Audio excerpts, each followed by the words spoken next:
Welcome to this special E3 edition of Pulse, presented by the PlayStation Network. Christina Lee here from the Upper Deck VIP section of the PlayStation booth, big as ever, and we're here to run through the day one activities taking place around this 15,000 square foot exhibit hall. It's been a pretty busy day, as you can imagine, after last night's press conference and party, in which I heard many crazy party stories. And for those of you who missed our live coverage, of course, here's a quick look back.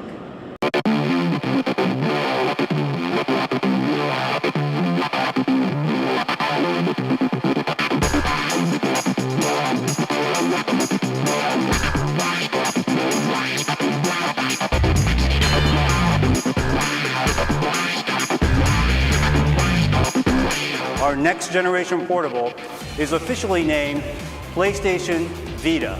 The Wi-Fi only model will retail for $249.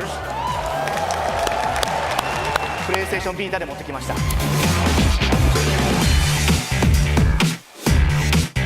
We work with PlayStation and Subway restaurants to set up a one-of-a-kind opportunity. During the month of October, Uncharted fans across the US can head to their local Subway to get an early access to the complete competitive multiplayer experience.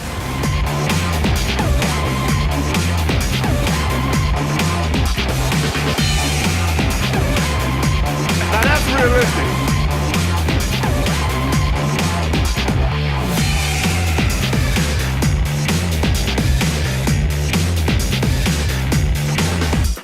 The bundle, available on September 6th, will include Resistance 3, the Sharpshooter, a PlayStation Move motion controller, a navigation controller, and a PlayStation Eye camera, all for $150.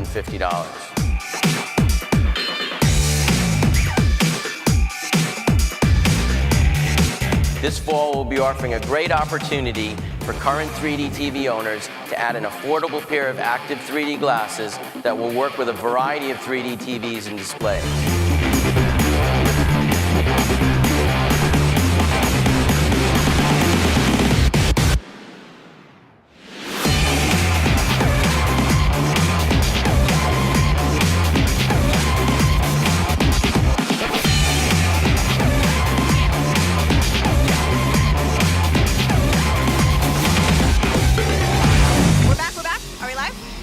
Oh yeah. Okay, I guess we're back. Live TV or it's internet. live! All right, so lots of great demos are on the floor, and we notice folks are spending a lot of time working their way around the booth to try as many as possible. But the hottest ticket, or the longest line, is the one for Vita. While the industry's known about the hardware specs for months, this is really the first time folks are actually experiencing the possibilities with software like BlazBlue right here. So here's a look at what you'll be getting your hands on really soon.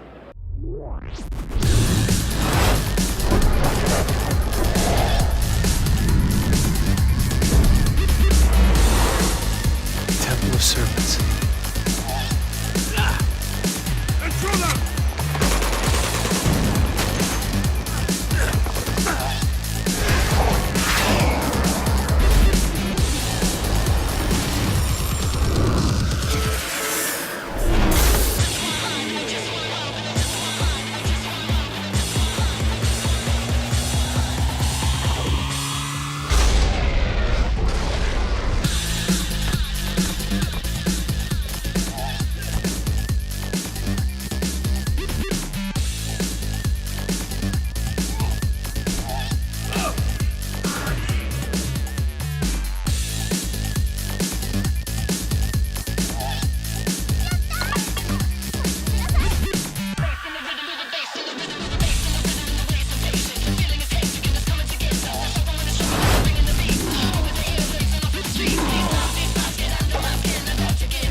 All right, so one of the big highlights from Monday night's press conference was seeing the new Uncharted game for Vita, Uncharted Golden Abyss. The game is just adding to the anticipation of Uncharted 3, and earlier the PlayStation blog team caught up with the cast.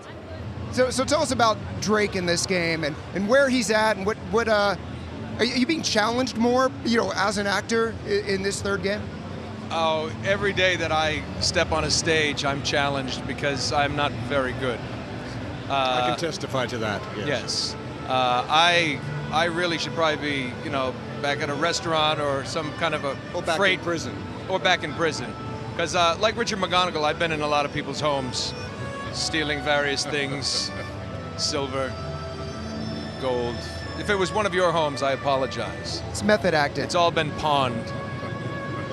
We've all lost our minds a little bit. It's been a crazy process, and in all seriousness, we always get the press, and we get to talk to you, and you got to give a real big shout out to everybody over at that office. They are working literally round the clock sometimes they're to amazing. put this together. And they just keep coming up with all the great stuff for us to do, and it's they deserve all the credit.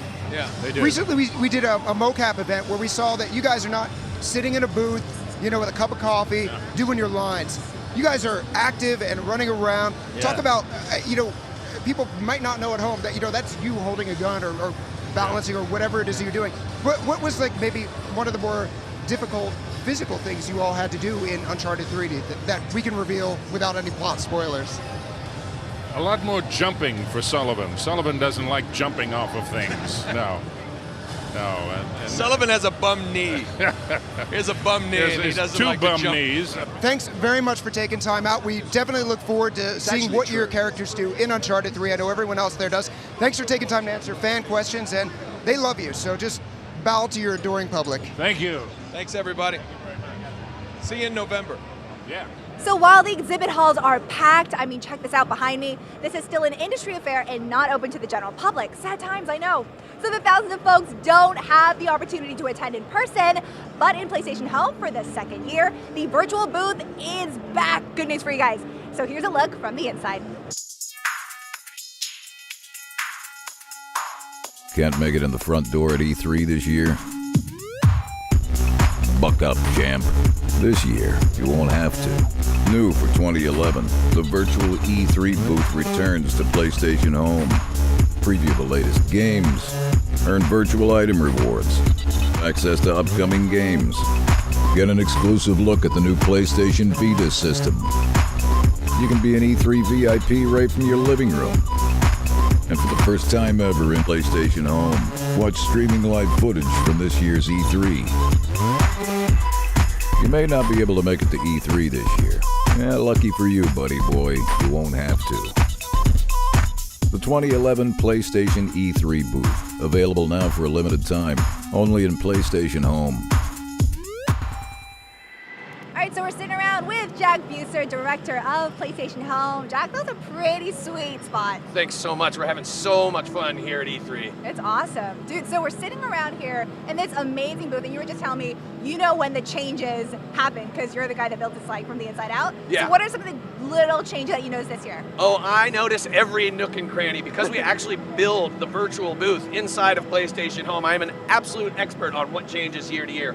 For me personally, one of the big things here this year is actually checking out the PlayStation Vita. Okay. In the virtual booth, you can actually get a full 3D representation of the PlayStation Vita, so you can get up close and personal with it. It is such an amazing insane. device. Yeah. That's insane. I cannot wait to get one. Oh my gosh, dude, so what's the reception been like? The people coming in and out, what's the traffic like? Oh, the traffic's been through the roof. We've actually been experiencing record traffic in PlayStation Home. So for everybody out there watching this at home, hello. What's up? Hey, how you doing? Thanks Shout for coming out on from Jack in. and I. That's right. Having the virtual E3 booth inside of home enables anybody with a PlayStation 3 to come in and join us virtually here at E3. Just imagine that. Your PlayStation 3 actually allows you to come to E3 from the comfort of your couch. Just amazing stuff. It's like a spaceship. I know, it takes right? you to places. I know. Only on PS3. Only on the PS3. That's right. But what's some of the things that you can do in the virtual booth that you can't do here? Well, number one is you can come to E3 from your couch. Okay. So that's pretty cool. Yeah. But also checking out all the games, you really have VIP access to check out everything, to really get up close and personal with the titles, to check out the new hardware, and be with other fans of PlayStation. I mean, it's just amazing to be there in the virtual booth and see all of the amazing PlayStation community there, just totally hanging out and having a great time. True, and you can do it from the kicks of your home. You don't have to wear a jacket or a skirt like Jack and I. You can do it in your PJs. That's dope. And lastly, I just have to tell you, it's still tripping me out that we're sitting here physically, and yet we're also being watched live in PlayStation Home, but we're still here, and so I'm just saying, where are we? Oh, it'll do your head in. In fact, think about this. We're actually showing showing the virtual booth here in the real booth. Yes. And so I'm waiting for some sort of like weird meta time warp or something to open up, turn Where's us it all gonna inside open? out. Yeah, The totally. open hole. Thanks so much, Jeff. Thanks for having me. All right, and the PlayStation Home virtual booth is definitely worth checking out. And back here on the show floor lots, of course, folks are checking out another big PlayStation title, Ratchet & Clank All for One. And my new best buddy, Ray Gutierrez of the PlayStation blog, spent some quality time with Chad Dezern from Insomniac Games. What are you going to show us today? Today we're looking at Ratchet & Clank All for One. Okay. And this is the first fully cooperative Ratchet & Clank adventure. You can play with any number of players, 1 through 4, as Ratchet, Clank, Quark, and Dr. Nefarious. Right on. And you know, this is a kind of a mismatched group. Dr. Nefarious is pure evil, Quark's a bumbling idiot, but that really kind of mirrors the way we play the game. You know, the game has I'm the idiot. You can be the bubbly idiot. I will be the Dr. Nefarious. Very, very good. That's perfect. That suits me well, actually. How does it feel to see this concept go from the whiteboard to the screen live on the PlayStation blog? It's incredibly exciting for us because you know we started out just with this kernel of an idea. We wanted to make a cooperative game where you can play Ratchet and Clank together, and that kind of evolved into this cinematic co-op experience. Right you on. know, not only do we want you to play through and have a great time with your friends, we also want you to play against this dramatic backdrop where big events and story elements and like calls to previous games are playing out all around you. So that's what we've got here to show, and we're excited to get it out there. Right on. Go big or go home, right? Absolutely. So now this game is in 3D as well. Talk about the challenges of making about 3D gaming. You know, there's 4 characters on screen. You know, there's going to be some challenges there. Talk about that. Yeah, absolutely. I mean, for us with 3D, you know, we tried it as a prototype just to see how it would look. Right. And I remember the day when we all stood around the TV with our 3D glasses on, and we thought, we have got to do this. It would be criminal not to release the game in 3D. And a lot of that is because the camera style really works well with 3D. Right. Which is we a have big a cinematic director's game. cam, right. So, you know, we're able to really control the parallax, like what you're seeing in the foreground, the middle ground, and the background. Right on. And the game just really lends itself well to the technology. It's just a great fit all Right around. on. All right, so any last comments before we let you go off into the E3 show floor? Yeah, you know, I'll just say that the whole team is stoked about getting this out to the world. We just can't wait to get it to players so they can play through. It's for 1 to 4 players, out on Blu-ray October 18th. And you know, it's all about like experiencing this new planet and new places in the Ratchet universe together with friends. Amazing. All right, and we're joined here by Jeff Rubenstein. Jeff, what's up? Hey, just day 1. It's in the books. So. I know, it's crazy. Dude, so 24 hours ago, we were sitting up atop our perch, immersed in just a visual buffet, and now we're sitting here 24 hours later. It's been crazy. Yeah, it has been nuts. Just like you said, we were there 24 hours ago. The announcements happened. We did our post-game show. Then we went downstairs and we started talking to everybody. The media there. What did you think? What did you think about the games? What did you think about Vita? What do you think about $249 for Vita? Pretty universally a good response. Then got back to the hotel.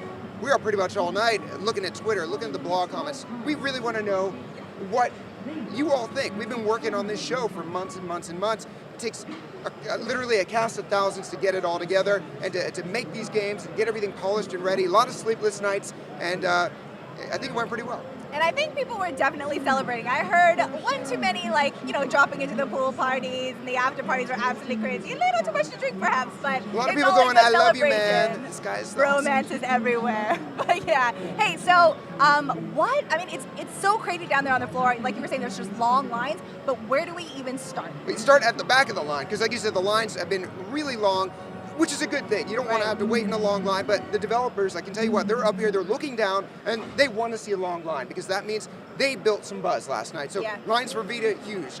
Lines for Uncharted 3, huge. Also Starhawk, Twisted Metal. People are getting in there, and they're getting in multiplayer action, and they're enjoying it, and really not everybody who wants to be able to play today is going to have a chance. Of course, they have 2 more days. 2 more days to go. And guys, just to give you guys a preview of what's coming up tomorrow, Jeff and his team will be streaming live, probably starting somewhere early morning? Yeah, we started today at noon, and we were doing that throughout the day. Tomorrow, things start a little bit earlier. The show floor opens at 10. We'll get started a little bit before that. Cool. And you guys can watch out for me again for Pulse for our end of the day highlight show. Probably streaming around the same time. I'm sorry, not streaming, but on at the same time around 6 o'clock. And yeah, it's Jeff's birthday, you guys. I just want to wish him a happy birthday. Shout out to him on Twitter at Jeff Rubenstein. Thanks so much for watching, and we'll see you guys tomorrow.